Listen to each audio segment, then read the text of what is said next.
Yeah, it's a pleasure to introduce you to the QT, CDS, and ASEMS group. We were really looking forward to you coming to visit, but this virtual talk will have to do for the time being.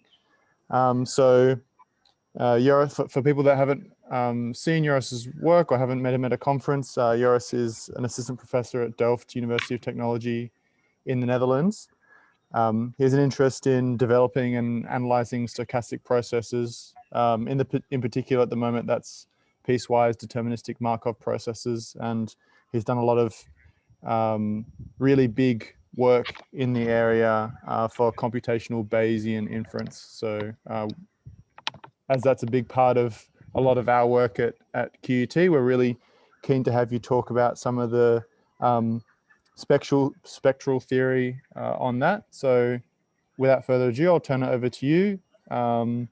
And yeah, thanks for joining us. Okay, thank you very much. Yes, so my talk will be about spectral theory and asymptotic variance of piecewise deterministic samplers. And so it's in a way, it's a bit maybe a more theoretical topic related to MCMC methods.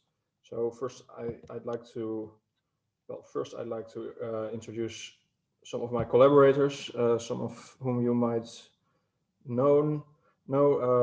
So Gareth is of course well known, and then some of this work is together with Andrew Duncan. That's the work on the central limit theorem, asymptotic variance, and then also Sjoerd van Duinendael is the work on spectral theory. And okay. Yes, so this is an overview. First, I will give some introduction, and it will motivate what I will be talking about. And basically, well, it will be about parts 3 and 4, central limit theorem, or equivalently asymptotic variance, and that's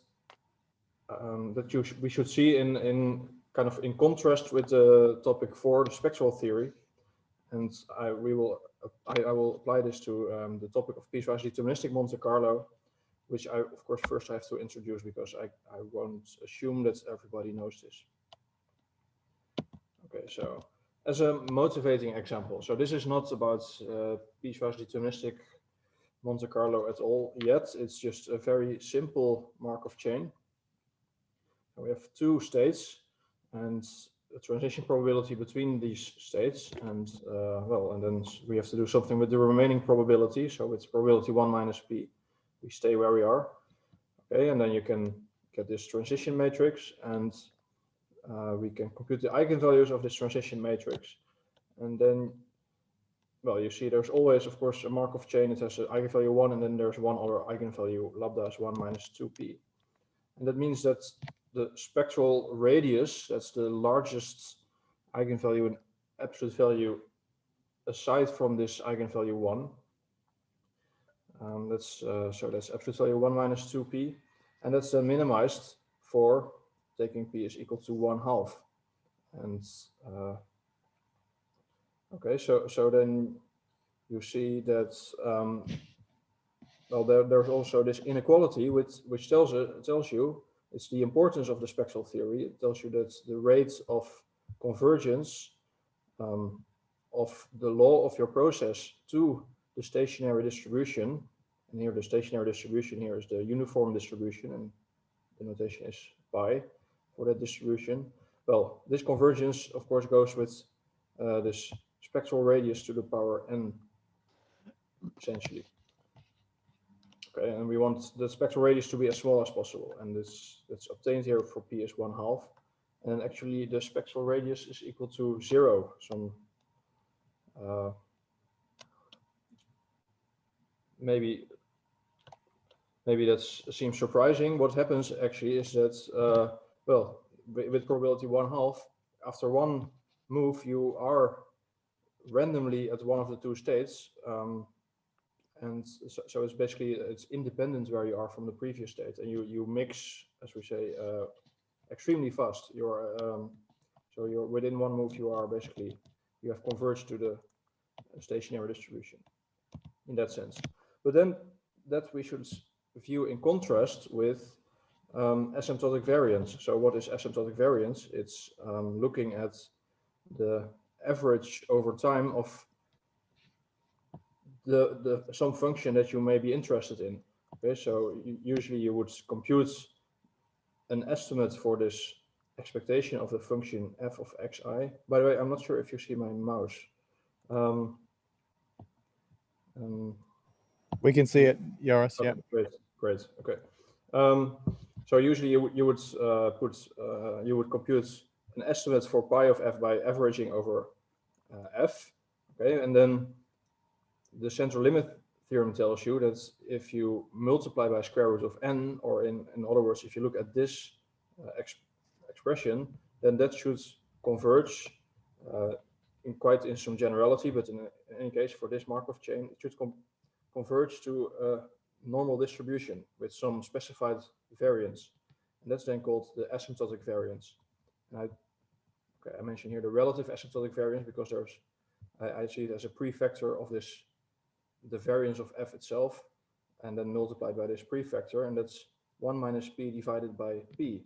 Okay, so there you see that this asymptotic variance is minimized for p is equal to 1.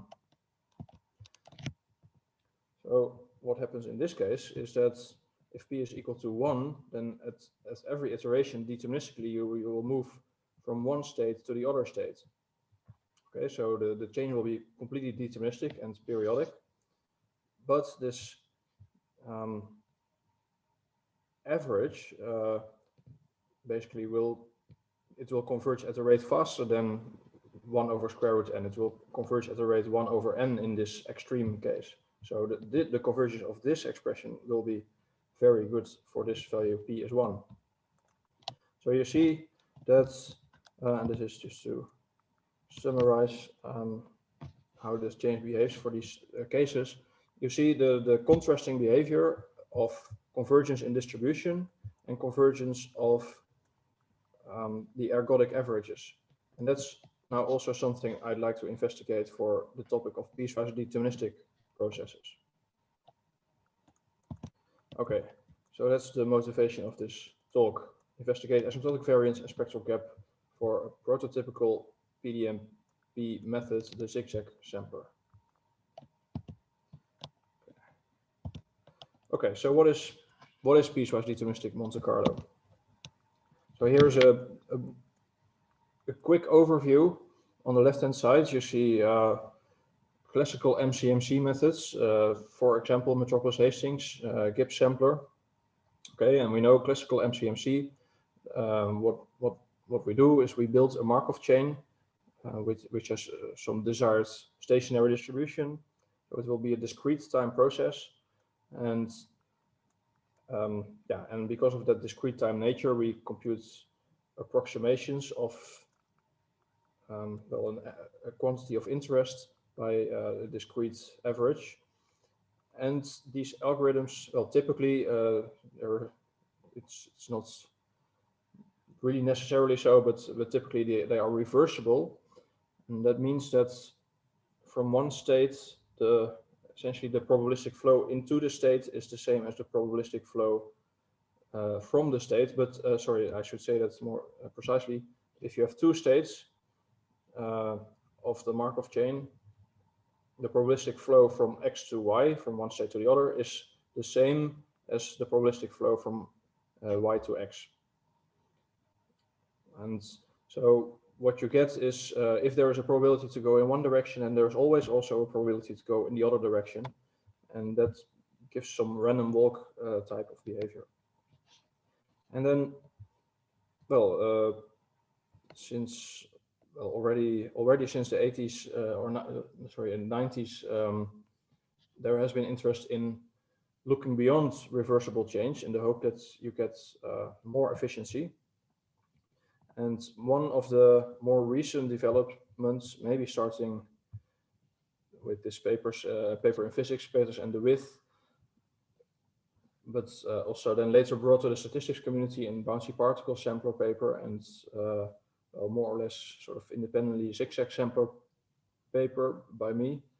In that, by me and Gareth Roberts, those samplers, they are then quite different in the sense that they are a Markov process. So I mean by that a continuous time process. And well, just to go over some of the properties, then you would of course compute the ergodic averages then also ideally by computing some continuous time integral, and that's actually more tractable than it might look, because typically looking ahead, these trajectories will be piecewise linear of such a process. So then for a piecewise linear trajectory, you can actually compute such integrals often if the function h is not too difficult. And well, there is some velocity, and that means that the process is non-reversible, and it has some kind of momentum, and the process wants to keep going, and that is, well, that is quite different than from the classical MCMC. And then it has a nice computational advantage also. That's something that I won't be talking about today, but it's one of the motivations for using piecewise deterministic Monte Carlo is, well, essentially, if you think about stochastic gradient methods, you have a lot of data, and at every iteration of your Markov chain in MCMC, you would have to compute all this data to compute some acceptance probability or so. Well, that maybe you can relax that condition and you use only a subset of the data.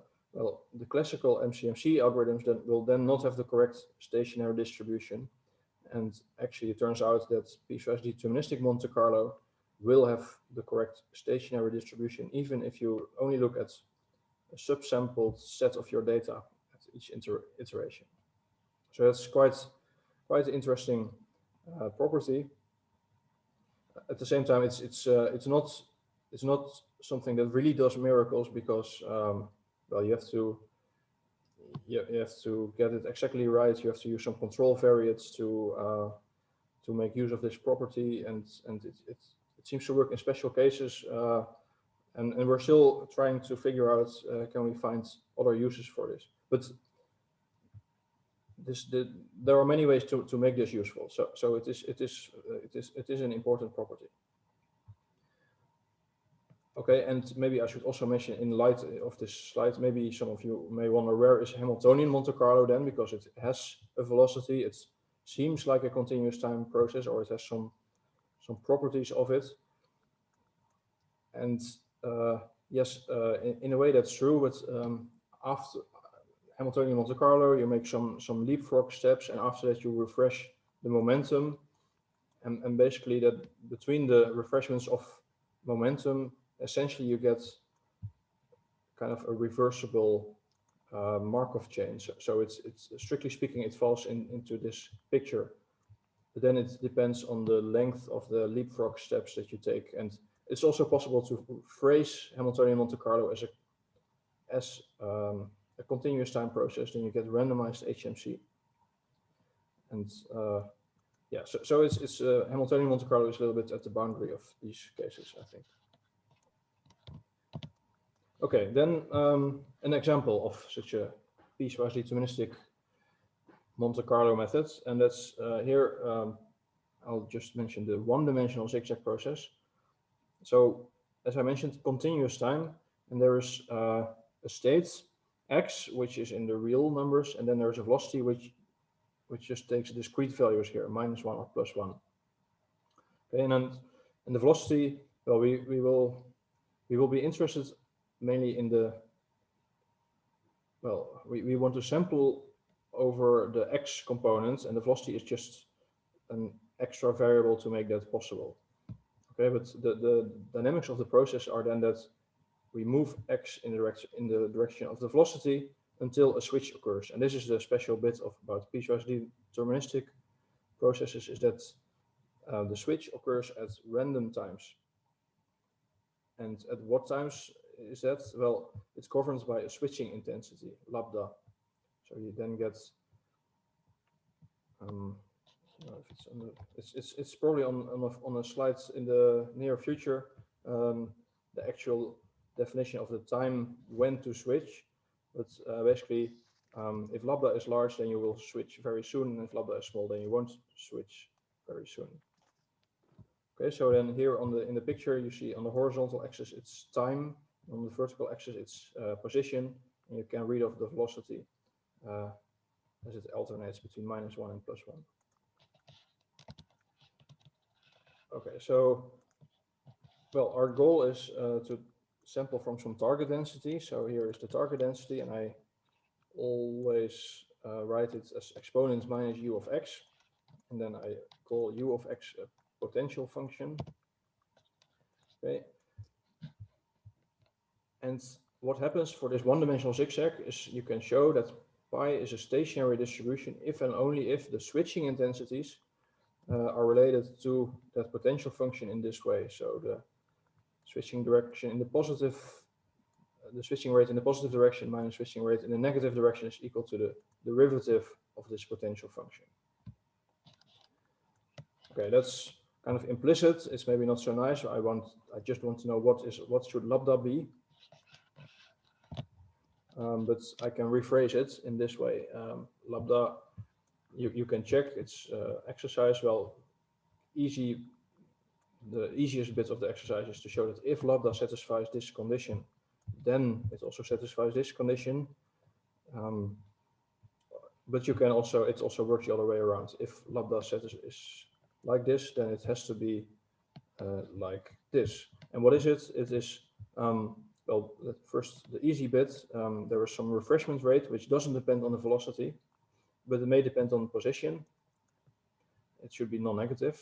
Lambda is a rate, it should be non-negative. Okay, so that's the easy bit. And then there's a bit that depends on the velocity and on the potential function, and it depends on it like this. So if I'm moving in a positive direction, if v is 1, and if my derivative of the potential is large, then I am inclined to switch. So example, here we have a Gaussian distribution. Here is the quadratic potential function, x squared over 2 sigma squared. The derivative is then x over sigma squared. And you see that these are the switching rates. And this plot is, by the way, for lambda refreshment is equal to 0, I think. So if velocity is large and if x is becoming large, then you will switch. Or if velocity is -1 and x is becoming very negative, then you would switch. So that's what you see happening here. Okay. And if sigma, so the variance of the target density, if that becomes large, then you see that the switching rate becomes small. So you will move further before switching. And of course, that's also intuitive. By the way, if there are any questions, I cannot see the chat, but please let me know. Happy to take questions. Okay, but this was the one-dimensional zigzag process. Here is a brief overview of general piecewise deterministic processes in a Euclidean space. So now we have a velocity in, well, some abstract space.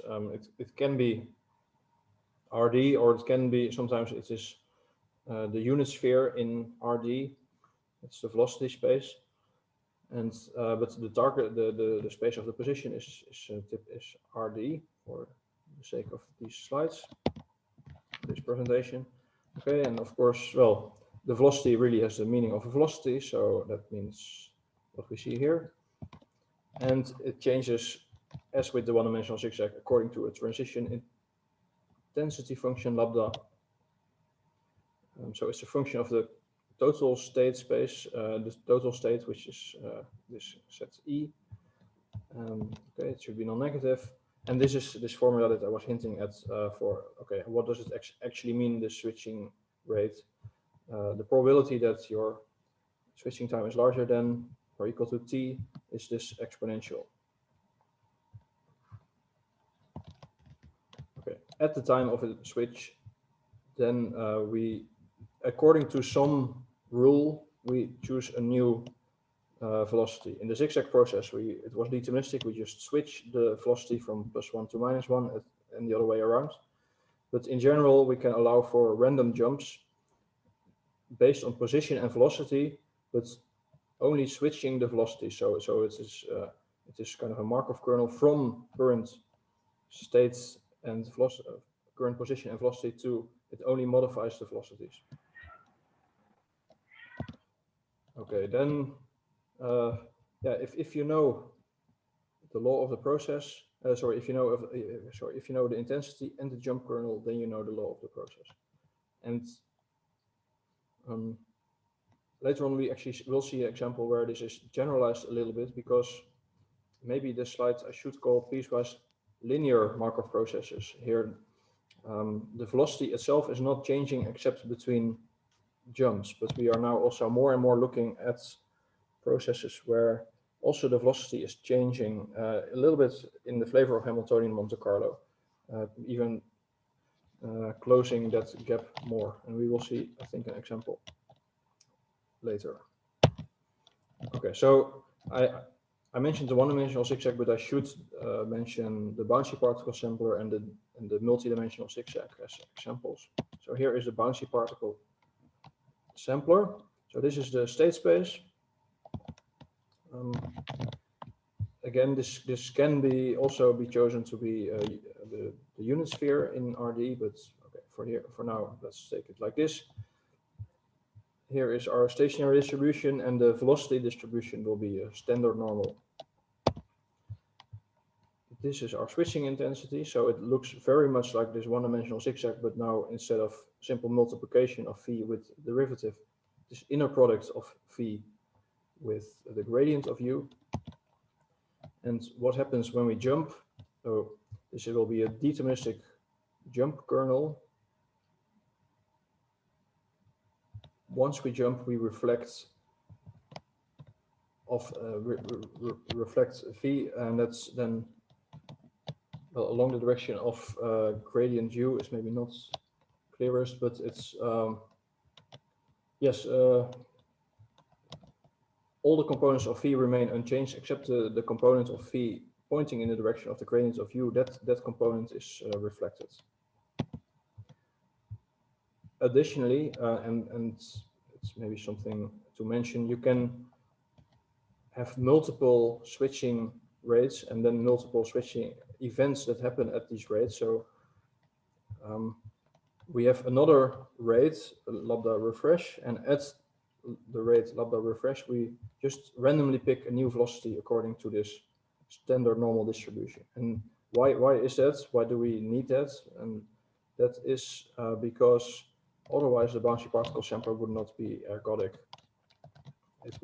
For example, if you move in a straight line along the x-axis in a two-dimensional space, then we would just, and the target distribution would be a standard normal, for example, then we would stay on the x-axis. There would never be any reason to move into the y direction with this description of the rules.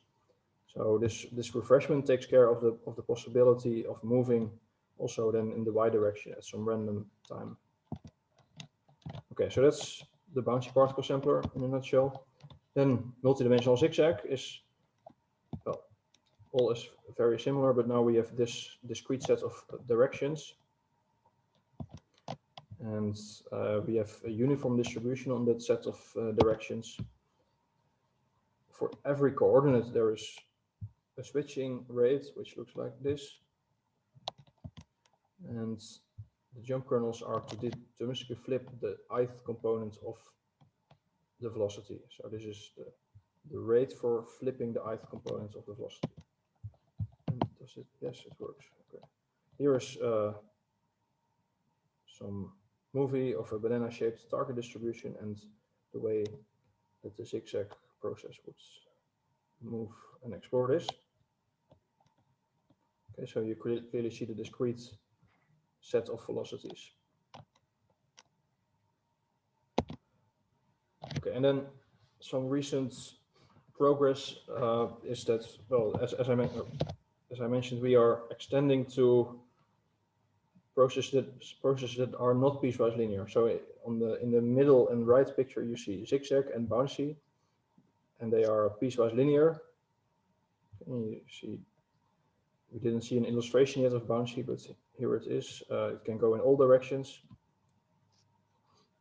Zigzag only in a discrete set. But then there's the Boomerang Sampler, which is a bit more like Hamiltonian Monte Carlo. And what you do in the Boomerang Sampler is that we decompose the target distribution into a Gaussian part. So mu naught is a Gaussian measure, and e to the minus u of x. So before, for Zigzag and Bouncy, this was a Lebesgue measure, or a flat or uniform measure.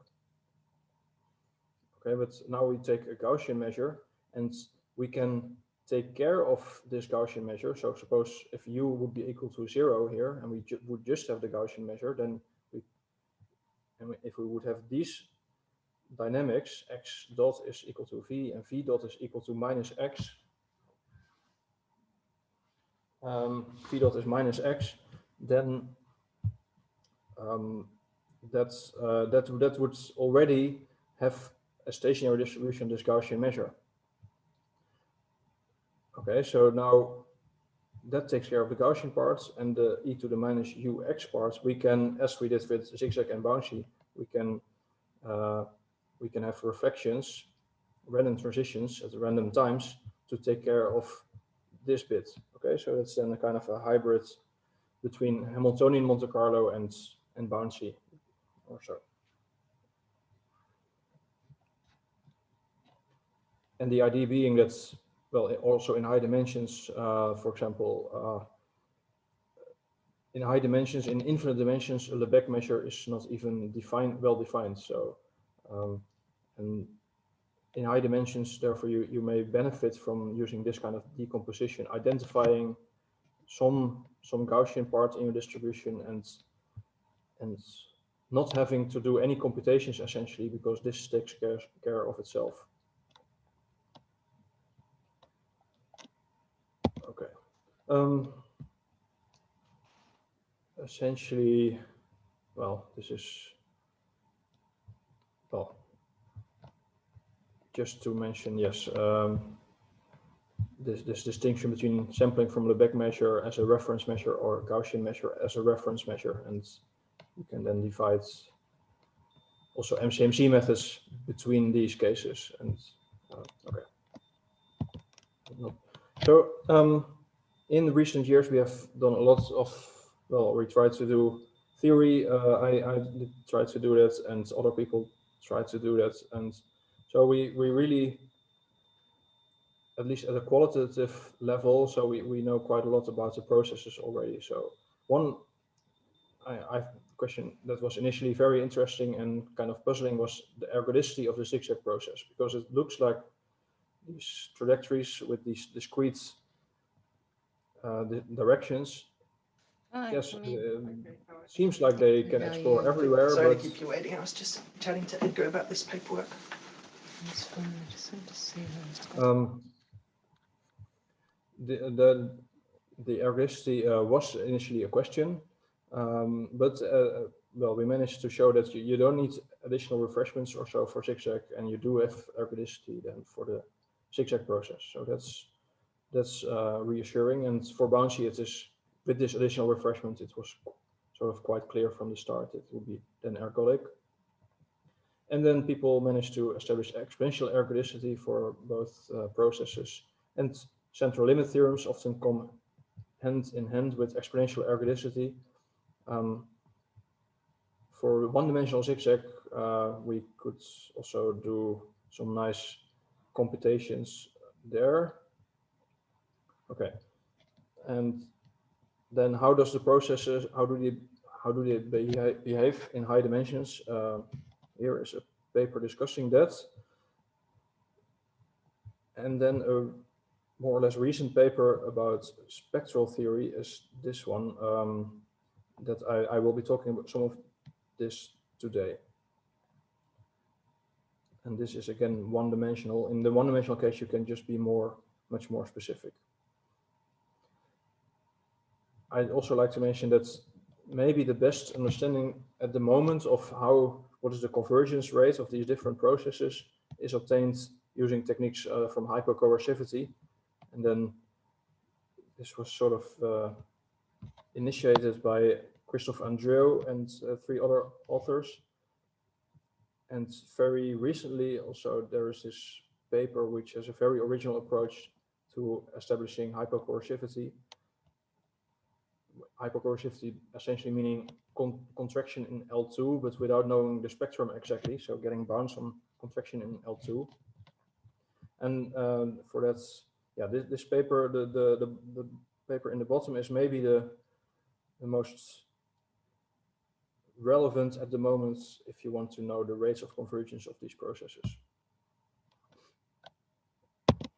Okay, so yeah, let's dive into these more theoretical topics, but I will just give an overview.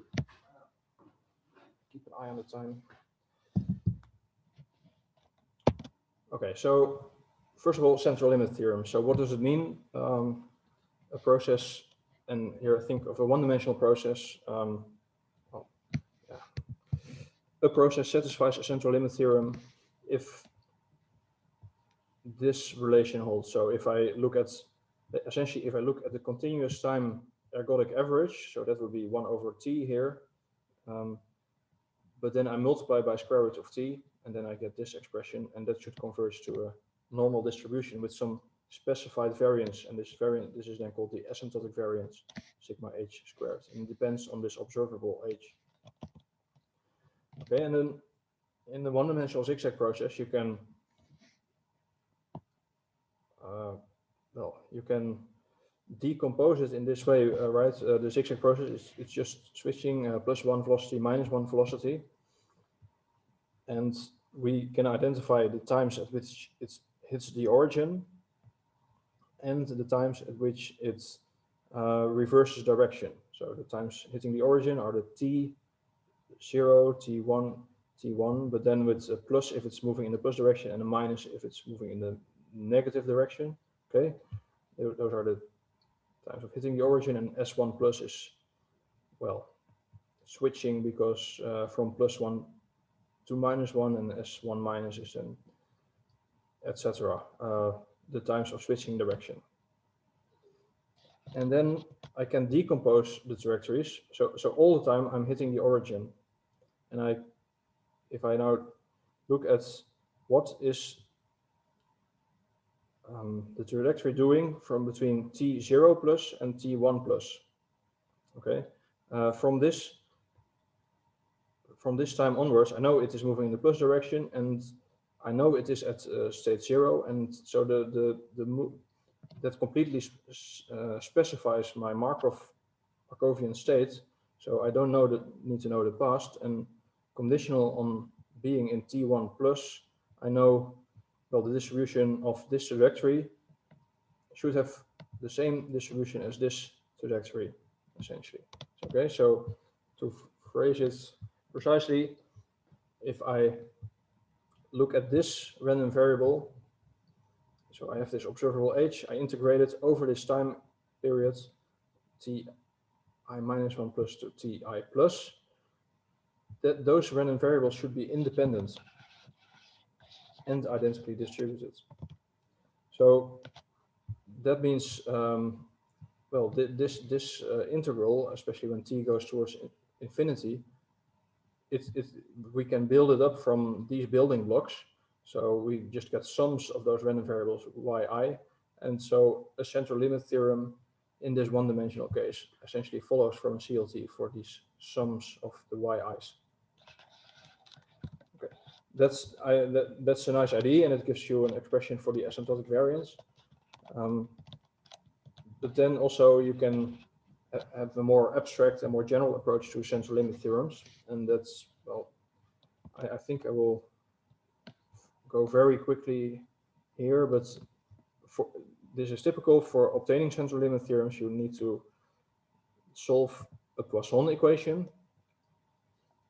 So this is your observable h. You want to find a function g such that the generator of the Markov process applied to g is equal to h with a minus sign. And that means then that you can, well, what is a generator? And I didn't specify it yet, so don't worry if you think what is a generator. It's not crucial, only for this slide. But generator means that L is a generator. It means that if I have a function of my process, it is identical to the process at time 0 plus an integral over this function, but with the generator applied to it. So that's kind of a deterministic integral plus a martingale. MT here is a martingale. Okay, and I've chosen this function g such that it satisfies this relation. So here is, I can replace it by minus h. Okay, and now this is what's our object of interest, because this is, we want to find a CLT for that quantity. So by rearranging now, dividing by 1 over square root of t, so these bits dividing by square root of t, they will go to 0, and the only thing that remains is the martingale mt divided by square root of t. So the central limit theorem for this quantity is now determined by the central limit theorem for the martingale, and that makes it possible to compute the asymptotic variance. Okay, and in the case of the one-dimensional zigzag process, here is, well, we can find an expression for the asymptotic variance using this approach. I will not go into the details, but well, I need to solve something that looks like a Poisson equation, but actually for a one-dimensional first-order operator. So that is solving this equation. So I find a function f in terms of a function h. Okay, and then, but this is now the interesting bit. The asymptotic variance is this function f, and it only depends. The function f only depends on the target's distribution and the observable age, but it doesn't depend on the dynamics of the zigzag process. In particular, all the switching intensities are encoded in this bit of the asymptotic variance. Okay, and they are not in this function f. So if I have, for the zigzag process, if I have a large refreshment rate, so if I'm randomly refreshing the velocity very often, then my asymptotic variance becomes larger, and that means that the convergence of the ergodic averages becomes slower. Okay, so here, well, as the refreshment intensity decreases, the asymptotic variance decreases, and the other way around. And that's immediate from this explicit expression for the asymptotic variance. So for convergence of ergodic averages, we want a small refreshment rate. Then spectral theory. Okay, so we will look at this special case. So the one-dimensional zigzag process, and here is in fact the generator of this process. So it's a differential, well, it's a combination of a differential operator and a jump operator. There will be no refreshments. It is challenging to come up with a precise characterization of the spectrum, and we can only do it if there is no refreshment. So this is, as usual, the stationary probability distribution. Yes, so we know this is the ergodicity of the process. We know that the law of the process converges to the stationary distribution, but can we actually compute the distance of the law of the process with the stationary distribution? So that's one way to approach this, is using the spectrum. Okay, so because just like with matrices, if you know the eigenvalues of the matrix, you know how fast a quantity like this converges, and the same is true in this infinite dimensional case. Yeah, so here is then our results, and it's okay, phrased in a bit technical terms. We need very strong assumptions to make this work. So we have convexity and even some strong convexity. So the second derivative of the potential function is bounded from below by a positive constant. Well, this is a bit stronger than necessary, but okay, it's more or less what we need. And but that's just to get the spectral theory. Then what we get is, in this situation, the Zigzag Sampler group has a compact resolvent, and that's okay. That's functional analytic talk, which says that basically the spectrum consists of isolated eigenvalues, and there are not, like, the spectrum is a subset of the complex plane, but it's not some kind of connected set or a cloud of, well, it is a cloud of points, but discrete points, not continuous sets or so. Okay, so that makes it possible to really talk about individual eigenvalues, and they are then a countable set of eigenvalues. Okay, and the nice thing here is, and that we can really quite explicitly characterize the spectrum of the Zigzag Sampler group, or the Zigzag process. This is the functional analytic object corresponding to it. And how to characterize it? Well, the spectrum of the Zigzag process is equal to the zeros of this function z of gamma. And the z of gamma is, well, this function 1 minus psi plus psi minus, and psi plus and psi minus are defined in this way, depending on the potential function in this way. So quite mysterious how that comes about. There is really, from the moment, there is no intuition from this slide, but it allows us to compute explicitly the eigenvalues of this process.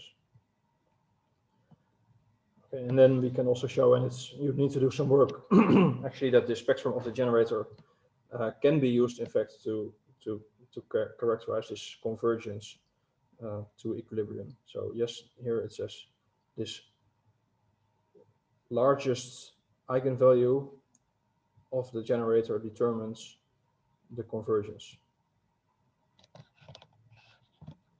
Okay, I will not go into the proof of this result in view of time. But it's basically essentially saying, what is an eigenvalue? I want to solve this equation. LF is gamma f, and then I find conditions under which I can solve it. And it turns out that it is related to a determinant of these functions. That one should be equal to 0, and then I can solve that equation, and that gives these conditions on the eigenvalues. Okay, and here's a plot then of the spectrum for a standard normal distribution. It's very colorful because I can actually distinguish two parts of the spectrum, and they alternate very nicely, as you can see here. So there's always the eigenvalue 0, and then the spectral gap, so the rate of convergence, is determined by this horizontal distance between the eigenvalue 0 and the first non-zero eigenvalues, which come in pairs. So that's some illustration of that we can compute it in this case. Okay, but how about if we have some refreshment rate? So if we add some refreshment rate, unfortunately, the approach that I was just describing, it kind of breaks down because looking at the proof, I cannot make this step where I explicitly solve this system of differential equations if there is refreshment, because here I'm benefiting because there are, well, it is easier if there is, and it's possible if there is no refreshment, and it's not possible if there is refreshment. So I cannot get this explicit characterization of the spectrum, but I can use a perturbation approach. So what if I just get my original result with no refreshment rates and I add a little bit of refreshment? I can do that just looking at kind of at the derivative of the spectrum, if you want, with respect to this refreshment rate. And then you get a picture like this. So if you add something to the refreshment rate, the spectrum moves away from the origin. The spectral gap becomes larger, and that means that convergence becomes faster. So, and that's then, anyway, the nice observation, and it's the same flavor as what we saw on the very first slide for the simple Markov chain, that the behavior of central limit theorem and spectral theory, they can be kind of opposite. So we saw central limit theorem, asymptotic variance becomes larger if you add refreshment rate. So asymptotic variance larger, slower convergence of the ergodic averages. But now adding refreshment rates, the spectral gap also becomes larger, and it means that the convergence becomes faster. So that's really the difference, the convergence of the law of the process or the convergence of the averages of the process. But it's, at the same time, I should say, this is, again, this is a perturbation approach. It's the derivative.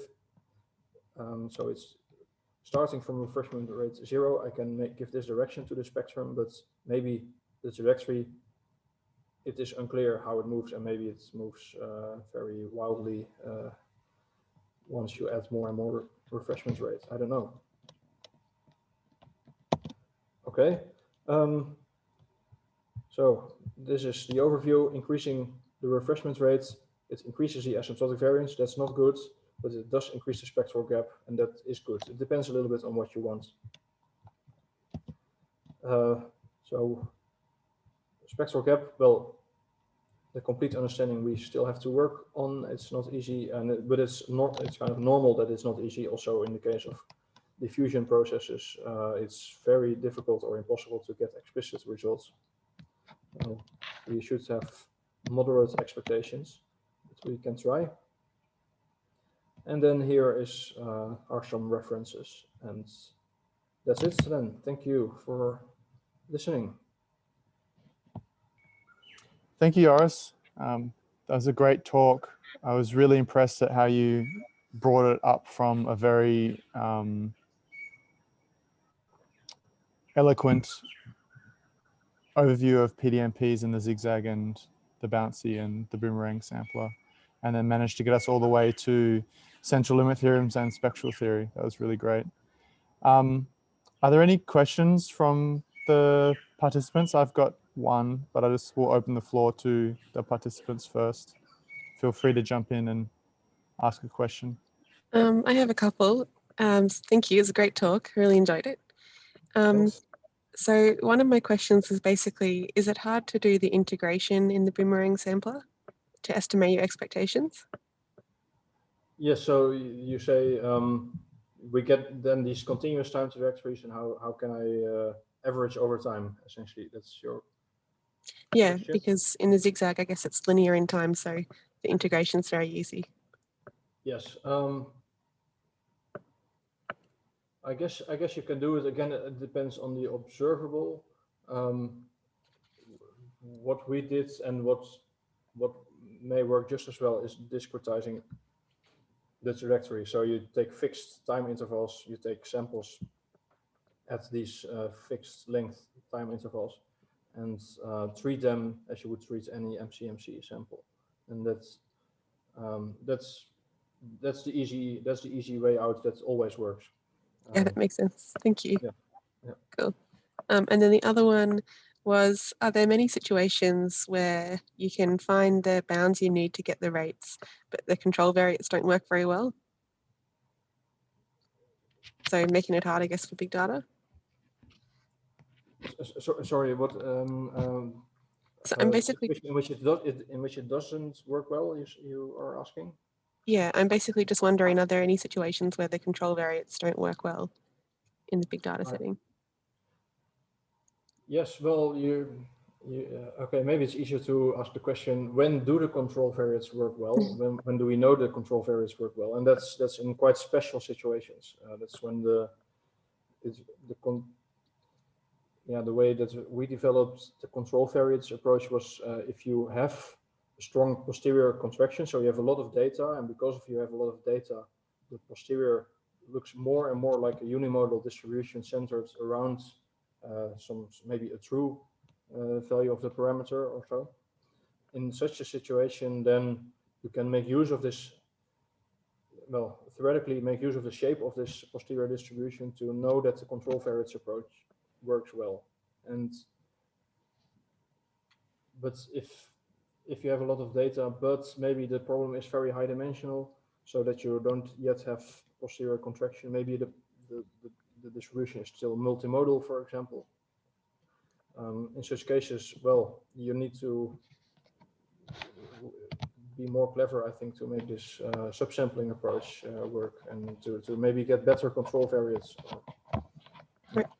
Okay, thank you. And actually 7:30 is quite early, so thanks again. Okay. I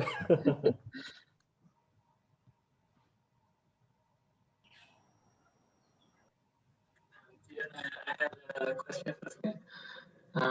So I was wondering, so in particular, you went to the one-dimensional, you looked at the theory for the one-dimensional zigzag or bouncy because they have the same dynamics.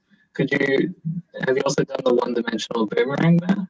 Because it'd be different dynamics in the velocity. Actually, no, it probably wouldn't. Yeah, interesting question. So basically for the Boomerang Sampler, there's not basically any theory, I think. Well, it would fall in the more general frameworks that I mentioned of something Lou and on the slides with theory. Let's just go there because it's this one. So I guess for the Boomerang Sampler, you could apply these final bits of theory on hypercoercivity, I think.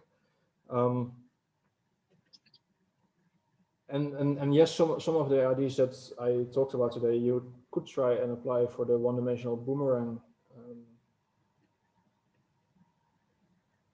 And yeah, you might well be successful. It's a nice idea. One last one, if that's okay, is generating measures such as effective sample size for PDMP processes. I feel like the standard way is the ESS that you proposed in the Zigzag paper, which took like the batched means approach to estimating the asymptotic variance. Are there any other measures out there, perhaps through these things or something like that? Yeah, it's a topic that is really bugging me too. So actually, I'm with the PhD students. I'm working and thinking about possible ways to, how can we have convergence diagnostics for PDMPs? But it's not an easy question, and we have some ideas, but I don't think we have the final idea yet. So the problem with effective sample sizes, or the typical way to use it, is that you would also, you could use a continuous time trajectories and divide, but then you have the usual problem with batch means is that you have to divide the trajectory in sub trajectories, and you just don't know what is the best choice, and it's very influential for the estimate that you get. So that is, in the end, I think it's a convergence issue in the sense that maybe it just means that we have to simulate longer, and then we get a better result for the asymptotic variance and for the effective sample size. So yeah, it's a problem. There's no easy answer, I think. Okay, thank you.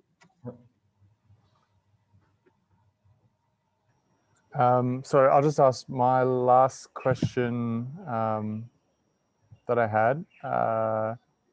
With the spectral theory, it's for one dimension. Do you have a sense of whether it will apply to higher dimensions at the moment? Or is that really future work area? Yes. Okay. For example, this explicit expression for the spectrum, I don't think we tried, and I don't think we will manage to get to generalize this. So that's a pity. But yeah, the result that the spectral gap increases when the refreshment rate increases, it seems. Well, at first, when I first noticed it, I thought, oh, this is strange. It's so in contrast with central limit theorem. But then when you think more about it, actually, it makes complete sense. And the example that I showed in the beginning is maybe the best explanation for this idea. And therefore, I expect in multiple dimensions that you will also see this, that if you increase the rate of refreshment, then it might benefit you in your convergence rate. But yeah, this is not clearly established, I think. Is there a way to test that idea empirically? Yes, and one thing you could do, and is well, you have this generator object, but you could maybe discretize that. Just use IDs from numerical analysis to discretize your generator to a set of finite grid points, and then you have a matrix instead of an operator, and then for that matrix you can compute the spectrum and you can see how that spectrum behaves. But then also it is not clear if that's how the spectrum is related to that of the operator. But that might be a way to at least numerically get some computations of the spectrum or approximations of the spectrum. That's really interesting. Yeah. All right. Thank you so much, Joris. Thanks for getting up early for us. We really appreciate it. I thought it was a fantastic talk. And I know that Leah and Matt were really keen to hear you talk. So yeah, thanks from all of us. Yeah, I was glad to give a talk. Thank you for having me. Yeah, hopefully we'll have you in person soon.